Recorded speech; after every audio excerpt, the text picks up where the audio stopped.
essa discussão no ponto de vista do direito previdenciário como um direito humano, como um direito fundamental. E ainda mais neste momento em que vivemos, num pós-reforma, nós temos aí normas postas e que vão carecer de pessoas que as interpretem. E não podemos deixar a mercê de uma interpretação apenas do judiciário ou das autarquias previdenciárias, né, da autarquia previdenciária.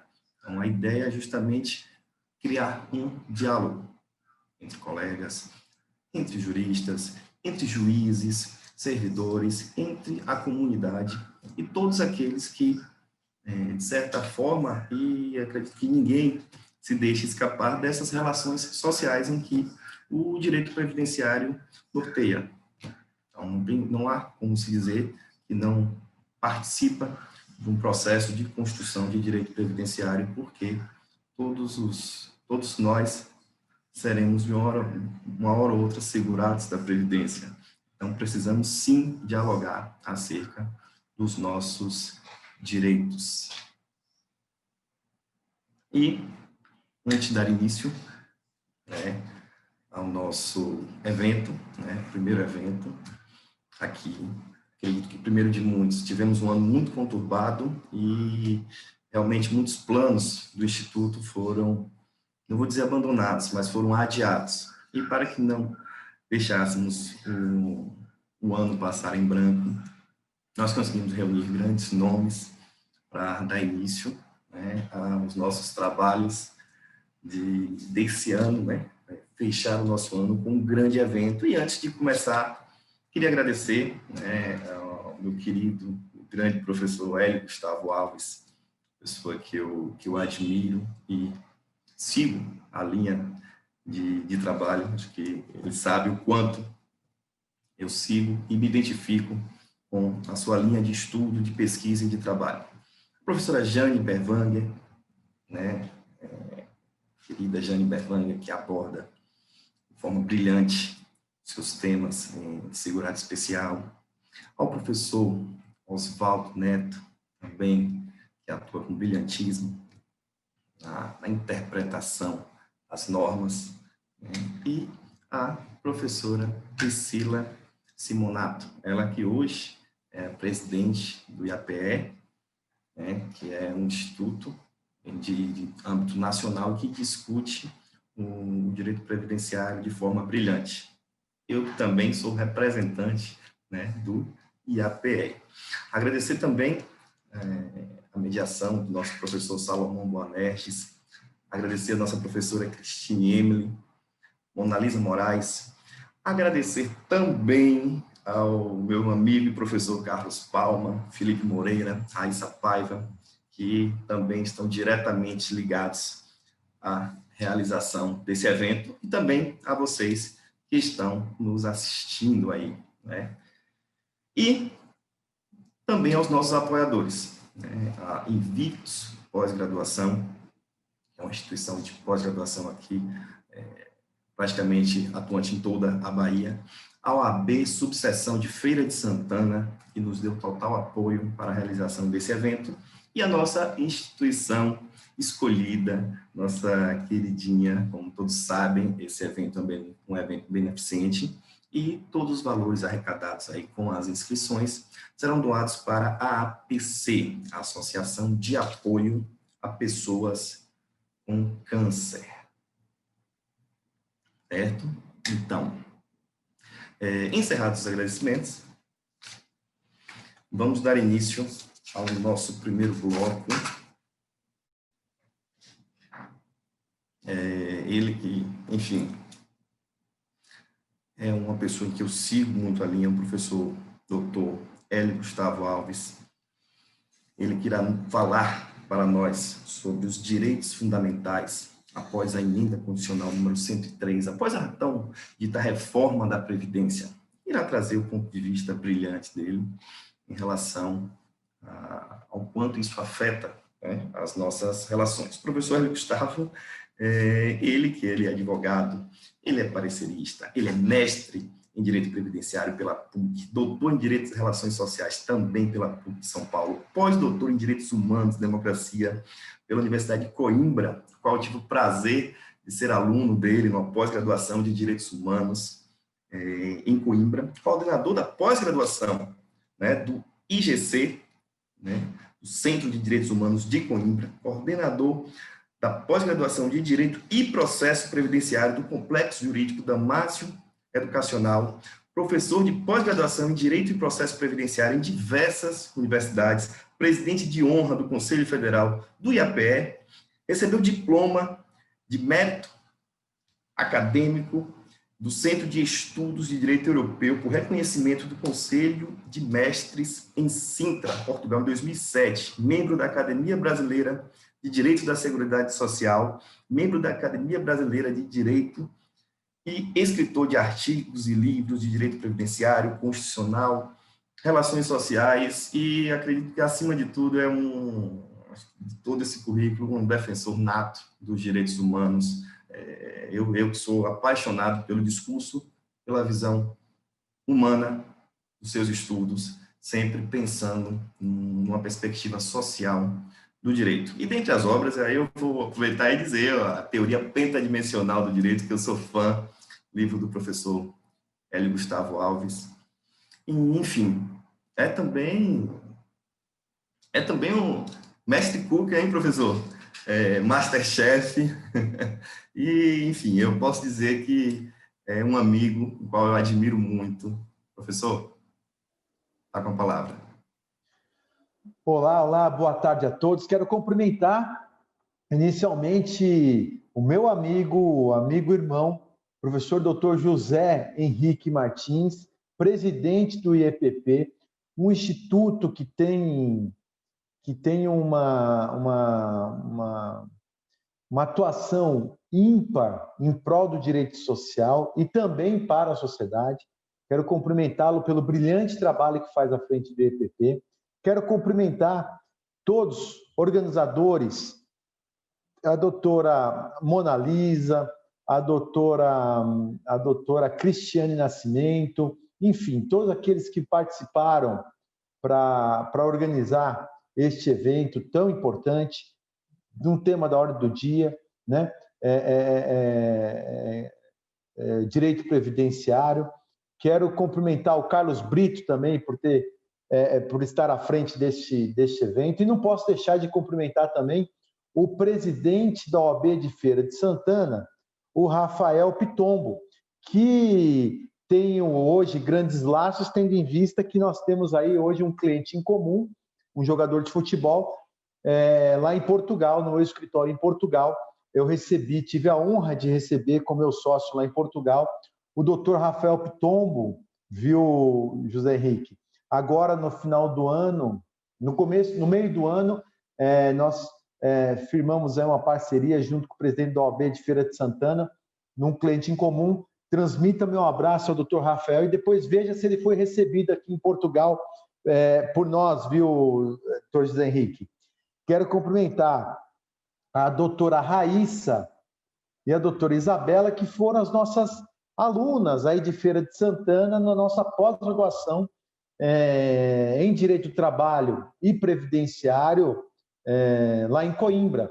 É uma pós-graduação em Direito Constitucional e Direitos Humanos do Direito Previdenciário e Direito do Trabalho em Coimbra. Aliás, o nosso grande amigo e irmão, doutor José Henrique, foi aluno da pós-graduação em Direito Constitucional e Direitos Humanos lá em Coimbra, foi eleito um dos melhores alunos da nossa pós-graduação, era o primeiro a chegar, o último a sair, fez lá um trabalho fantástico na pós-graduação de Coimbra e merece, esses 3 alunos aí de Feira de Santana, merece um destaque por terem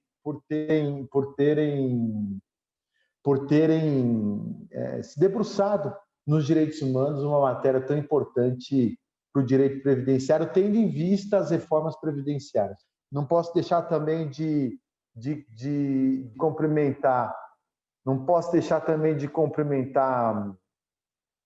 aqui os palestrantes, não posso deixar de cumprimentar os palestrantes que farão a palestra após a minha, que é a minha amiga Jane Bervan, grande amiga, né? Uma grande palestrante, a professora Priscila Simonato, presidente do Instituto dos Advogados Previdenciários, né? Já te ligo. Presidente do Instituto dos Advogados Previdenciários, né? Professor Oswaldo Neto, né? Oswaldo Neto, deixa eu ver se passou alguém. Professor Oswaldo Neto, acho que são esses palestrantes. Mas, enfim, chega de agradecimento, a gente veio aqui para falar sobre direito previdenciário, né? O meu tema aqui, olhando o programa, né? Deixa eu achar o programa aqui. Meu tema é direitos fundamentais, né? Direitos fundamentais aqui, após a emenda constitucional 103 de 2009, né? Olha só, emenda 103, né? Nós temos uma Constituição Federal de 88, né? E nós estamos falando de uma emenda constitucional 103. Ou seja, como que pode uma Constituição Federal que tem como conceito ser rígida, né? Ser rígida, e nós temos aí 103 emendas constitucionais. Uma média de 3 emendas constitucionais por ano foi editada de 1988 até agora. Um absurdo, né? Uma incoerência enorme, onde as emendas constitucionais, entre elas, há um conflito de normas, e entre as emendas constitucionais com os artigos originários da Constituição Federal também entram em vários conflitos, né?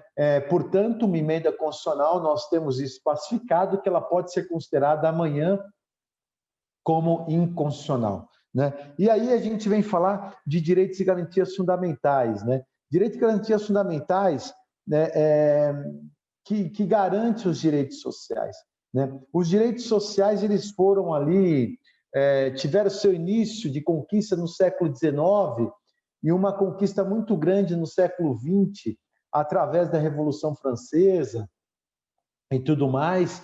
E do século XX para cá, nós tivemos aí uma série de batalhas para a garantia dos direitos sociais e os direitos fundamentais nas constituições federais, né? Começamos a falar da Constituição do México em direitos sociais, e aí as outras constituições federais foram abarcando os direitos sociais, né? E aí hoje nós temos uma Constituição Federal que nós temos os direitos e garantias fundamentais, né?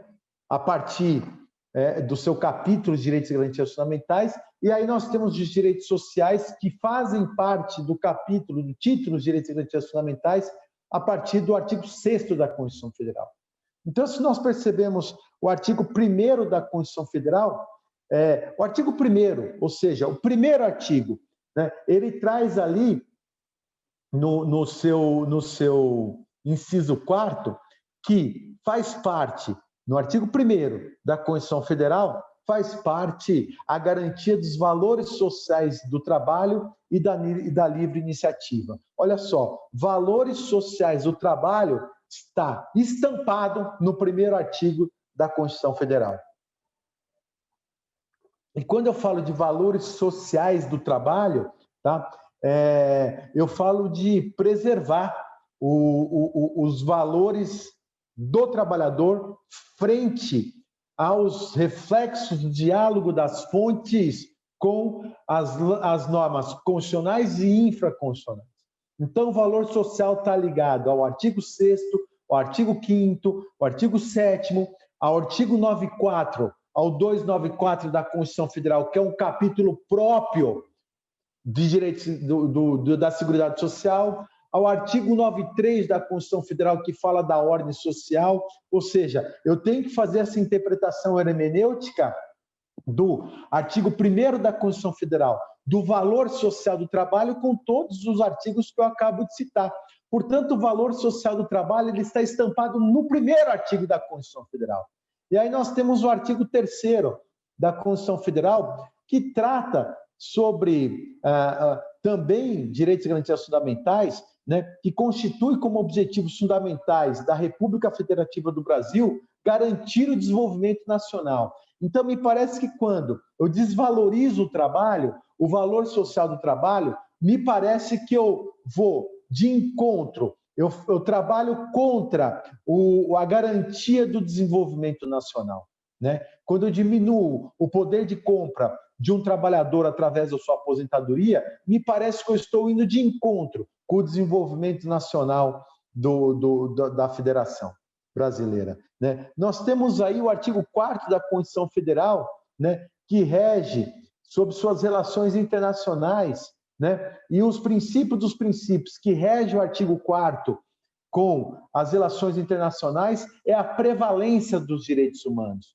Portanto, os direitos humanos eles estão lá estampados como premissa maior na Constituição Federal, como garantia dos direitos e garantias fundamentais. A Carta dos Direitos Humanos ela tem que ser observada e respeitada pelo legislador brasileiro e pelos juízes, né, pela magistratura na sua aplicabilidade. Aí a gente vem com o artigo 5º da Constituição Federal, que fala dos direitos e deveres individuais, né? Nós temos vários artigos, vários incisos no artigo 5º, mas o que eu gostaria de destacar é o inciso 13º, onde traz ali no artigo 5º da Constituição Federal, 13º, a premissa de que é livre o exercício de qualquer trabalho, ofício ou profissão, atendidas as qualificações profissionais que a lei estabelecer. Portanto, é livre o exercício de qualquer trabalho, ofício ou profissão, atendida às qualificações profissionais. Ora, se é livre o exercício de qualquer trabalho ou profissão, me parece que eu deixar de valorar o trabalho efetivado por um aposentado, por exemplo, ou por aquele que queira se aposentar, me parece que o livre exercício profissional ele está mitigado frente aos exemplos que eu vou dar aqui. Tá? Nós temos depois o artigo 26º, tem a ver com o tema da professora Jane, que fala no artigo 5º, 26º, o seguinte: a pequena propriedade rural, assim definida em lei,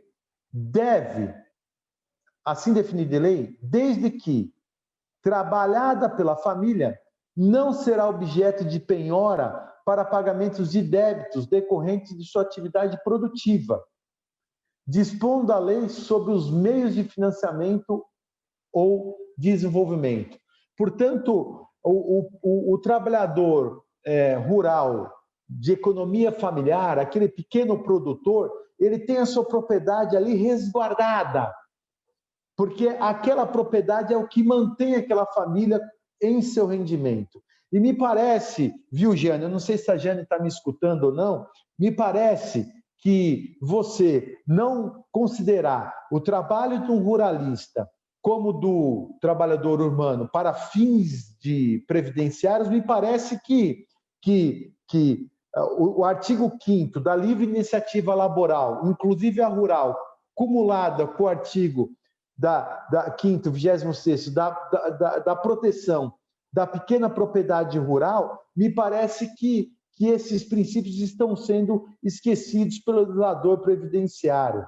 Estou fazendo só uma introdução do que eu vou abordar aqui. E aí vem o artigo 6º, que é um artigo próprio dos direitos sociais.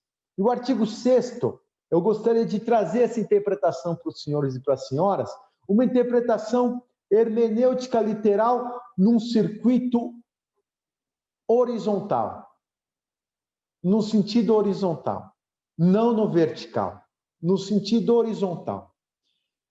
Nós temos alguns legisladores que tratam os direitos e garantias fundamentais e tratam os direitos humanos numa hierarquia, numa linha vertical. trazendo ali os direitos de primeira geração, segunda geração, terceira geração, quarta geração, quinta geração e até a sexta geração. Portanto, esses doutrinadores, eles trazem numa linha vertical os super princípios e vêm reduzindo ali os princípios. Eu tenho como premissa que não deve ser considerado os direitos e garantias fundamentais não devem ser separados por gerações.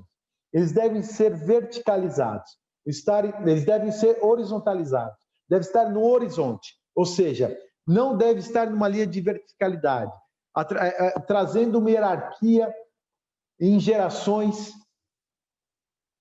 de ordem ou de peso. Não.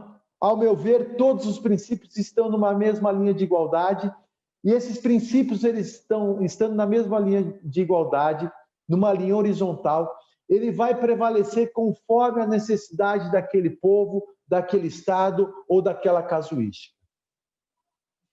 Feita essa primeira introdução, que eu comungo da mesma ideia do professor Canutilho, de que os direitos e garantias fundamentais, os direitos humanos, eles não devem estar numa linha de verticalidade, mas sim na linha horizontal, eu leio o artigo 6º da Constituição Federal. O artigo 6º da Constituição Federal, ele diz que são direitos sociais a educação, a saúde, o trabalho, a moradia, o lazer, a segurança, e aí ele fala a previdência social. Depois, continuando, ele traz a proteção, a maternidade e a infância, a assistência aos desamparados na forma da Constituição Federal. Portanto, o artigo 6º, que é o caput dos direitos sociais, ele traz a previdência social no artigo 6º, no mesmo artigo que traz a saúde, a educação, o trabalho, e aí eu pergunto para quem está me assistindo, qual desses princípios, desses institutos do direito vale mais? A saúde, a educação, o trabalho, a moradia, o lazer, a segurança ou a previdência social? Hierarquicamente, qual vale mais? Nenhum vale mais. Todos têm o mesmo valor. Todos têm o mesmo valor e a mesma medida numa linha horizontal. E, óbvio, vai destacar esse Instituto do Direito, que está no mesmo artigo 6º, conforme a casuística ou a necessidade daquele povo. Então, eu não posso tratar a previdência social como uma previdência de benefícios, como se o Estado estivesse dando um benefício a alguém. Não. Até porque a previdência social só vai ter direito às prestações da previdência social quem contribui. Aqui não está dizendo seguridade social. No artigo 6º está dizendo previdência social. A seguridade social ela já está de forma implícita, estampada nos artigos de garantias e direitos fundamentais, que é a saúde, né, que é assistencialismo, ela já está estampada. O legislador ele quis dar um destaque, além da seguridade social, dar um destaque à previdência social. Portanto, a previdência social ela é um direito e garantia fundamental. E um direito e garantia fundamental ele é intocável, ele é considerado uma cláusula pétrea. Se ele é considerado uma cláusula pétrea, ele não pode ter a redução do seu valor e ele não pode ser retirado do sistema da ordem constitucional, que é o que está acontecendo. Ou seja, veio uma emenda constitucional, que é a emenda constitucional 103, e reduziu o valor social do trabalho, reduziu o trabalho, reduziu a ordem social em prol da redução dos direitos previdenciários. Os direitos previdenciários eles não podem ser reduzidos, a não ser na iminência de quebra do Estado. Direitos e garantias fundamentais, se ele for reduzido sem que haja a iminência da redução da quebra, sem que haja a iminência da quebra do Estado, isso fere o princípio do retrocesso social. O retrocesso social ele garante a estabilidade da ordem social, que é a estabilidade dos direitos e garantias fundamentais. Uma vez que eu reduza direitos e garantias fundamentais sem que ocorra o risco da quebra da iminência do Estado, eu estou ferindo os direitos humanos. Os direitos humanos protegem que protegem a garantia da ordem social daquela federação. Óbvio que os direitos sociais são direitos soberanos, porque quem define os direitos sociais é aquele país que elencou como direito social na Constituição Federal. Óbvio.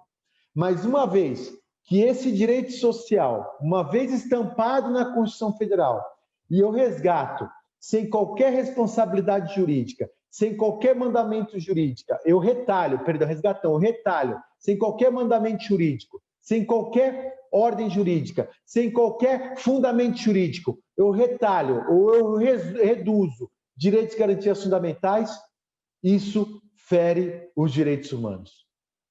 Fere os direitos humanos. Porque eu estou reduzindo a luz de um interesse obscuro. Não pode ser reduzido um direito sem que seja uma redução de forma transparente. Não pode acontecer isso, tá? Não pode acontecer. Até porque o artigo 10º da Constituição Federal reza que, o artigo 10º, que aliás está estampado no capítulo da ordem social, reza que é assegurada a participação dos trabalhadores e empregados nos colegiados de órgão público em que seus interesses profissionais e previdenciários sejam objetos de discussão e deliberação. É assegurada a participação de trabalhadores e empregadores em colegiados de ordem público, em que seus interesses, aí leia-se direitos previdenciários, sejam objeto de discussão. Não dá para me dizer que a emenda constitucional 113 teve a participação dos trabalhadores e empregadores. Isso não dá para dizer, porque a toque de caixa, em 2 meses, foi feita uma reforma previdenciária de um país do tamanho de um continente. Do tamanho de um continente. Onde foi colocado ali, de forma irresponsável, o limitador idade para aposentadoria. O limitador idade para aposentadoria agora, antiga aposentadoria por tempo de contribuição, aposentadoria programada, que só vai considerar acima de 60% quando o homem tiver mais de 20 anos e a mulher de mais de 15 anos, 2% a cada ano a mais, acima de 20 anos de contribuição.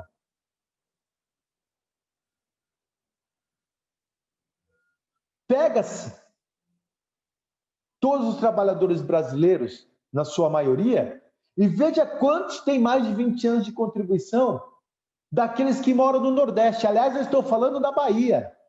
Estou falando para o Instituto da Bahia. E aí eu pergunto, será que a realidade do Nordeste é a mesma do Sudeste do país? Será que a oportunidade de trabalho dos nordestinos são as mesmas dos sulinos?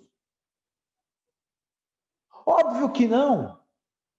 E aí você traz ali um limitador para a soma de mais 2% a cada ano contribuído, além a partir de 20 anos de contribuição para homem, 15 para mulher, como se fosse uma mesma realidade de empregabilidade do norte, nordeste para o sul, sudeste do país?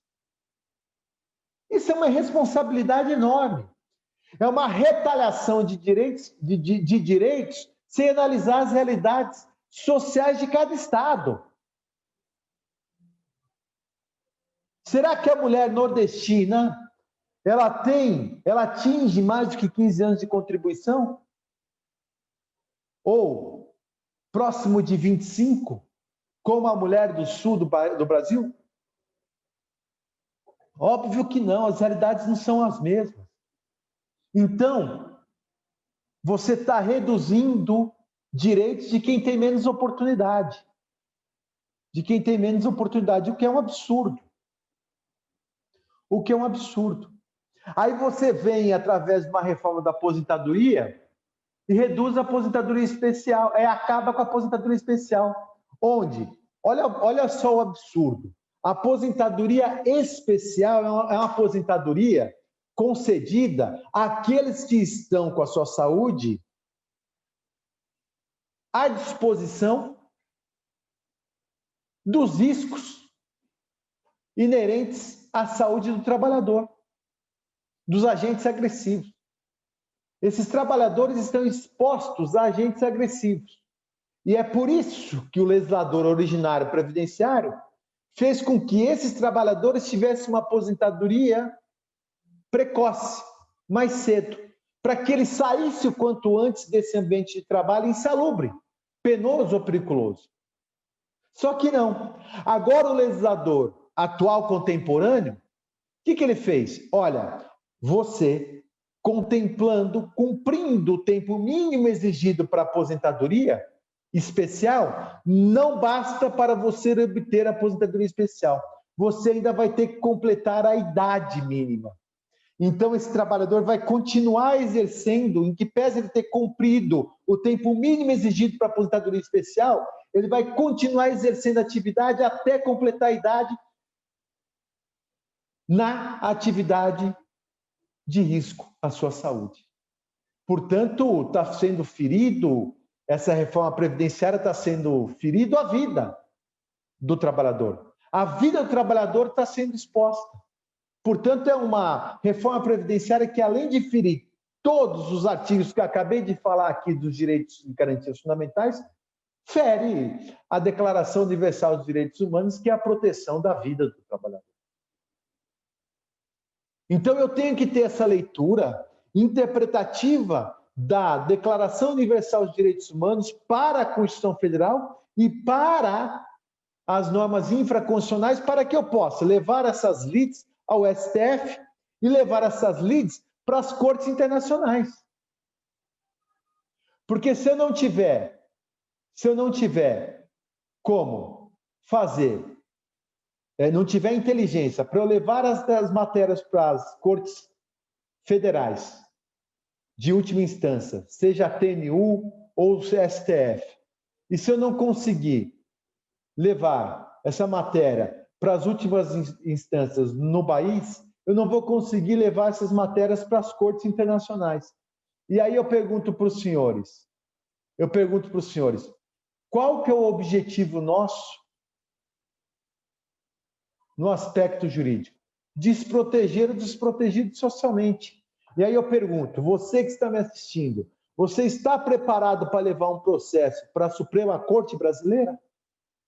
Você, desde a inicial, enfrenta um tema constitucional para eu ter pré-questionamento no STF, para levar à tribuna do STF esse processo de questões constitucionais da reforma previdenciária, porque a emenda constitucional é inconstitucional. A emenda constitucional 103 é inconstitucional. E eu estou preparado para alegar que a aposentadoria por especial, ela é inconstitucional? Olha outro absurdo. A aposentadoria agora por invalidez, se for uma aposentadoria por invalidez, olha que a emenda constitucional diz. Olha que uma emenda constitucional diz. Na aposentadoria por invalidez, se a invalidez for decorrente de acidente do trabalho ou doença ocupacional, a renda desta aposentadoria por invalidez é de 100% da média aritmética. Agora, se a invalidez for de origem de doença degenerativa ou de acidentes extralaboral, a aposentadoria por invalidez deste trabalhador vai ser de 60%. Quer dizer que o risco de invalidez advindo do trabalho e advindo da invalidez extra-trabalho tem pesos diferentes? Meu Deus! Está ferindo totalmente o artigo 5º da Constituição Federal, que é o quê? Que é o princípio da isonomia. Está ferindo o artigo 9.3 da Constituição Federal. Olha o que diz o artigo 9.3 da Constituição Federal. A ordem social tem como base o primado do trabalho. E com o objetivo o bem-estar e a justiça social. Isso diz o artigo 9.3. A ordem social tem como base o primado do trabalho.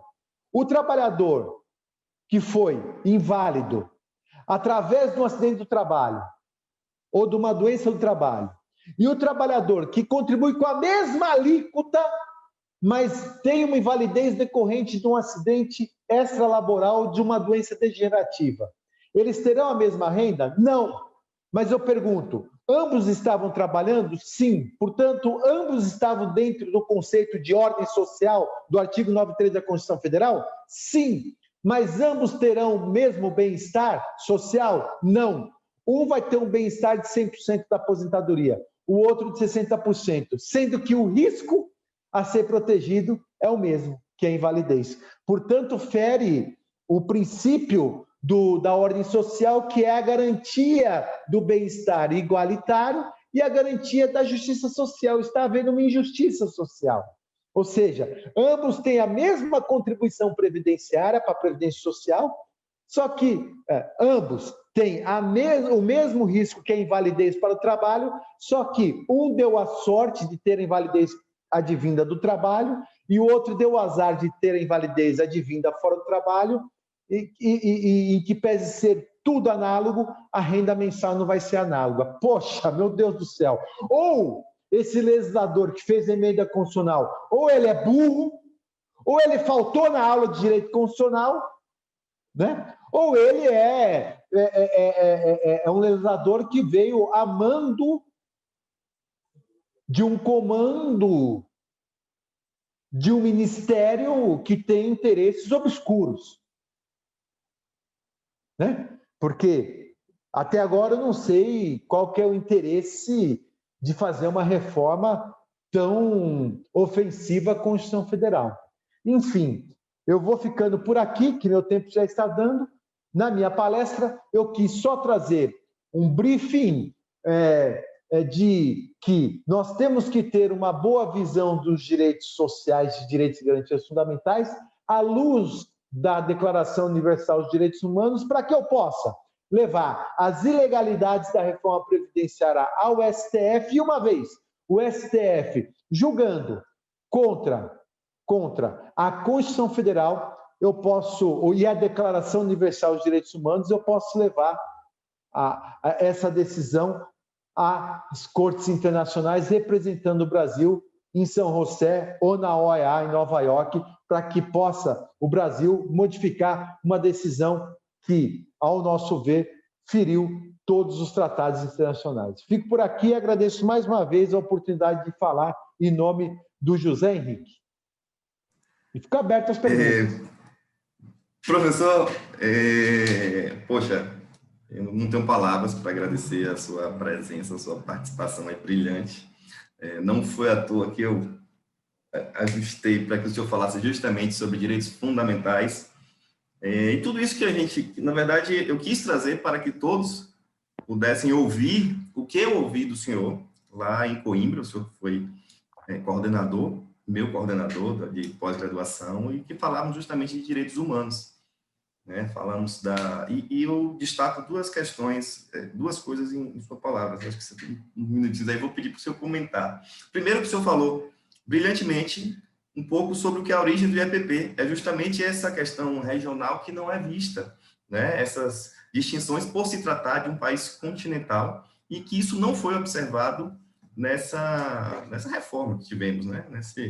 Nessa usurpação de direitos que tivemos aí com essa reforma de direitos sociais, né?